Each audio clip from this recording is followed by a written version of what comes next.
Les hémorroïdes, un sujet délicat car il touche à notre intimité, ou plus exactement à notre anus. Difficile de l'évoquer auprès de son entourage, pourtant il s'agit d'une maladie très fréquente. On estime qu'environ un adulte sur deux à la cinquantaine en a souffert. Vous serez peut-être surpris d'apprendre qu'il s'agit d'un constituant normal de notre anatomie.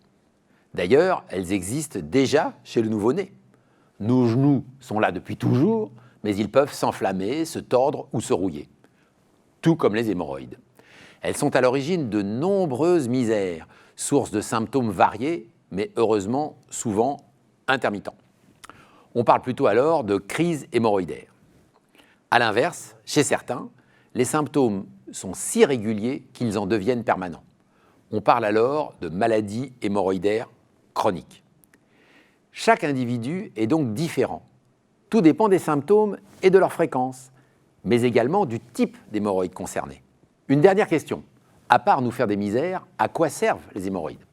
Pour les externes, soyons clairs, on n'en a aucune idée. Mais pour les internes, on sait que grâce à leur forme arrondie, elles participent à la fermeture du canal anal. Ceci afin de lutter contre les sorties inopinées du contenu intestinal, les selles bien sûr, mais aussi les gaz. C'est la continence anale.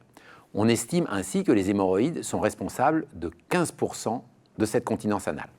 Quand elles deviennent pathologiques, elles ne jouent plus correctement leur rôle et elles peuvent être éventuellement retirées chirurgicalement.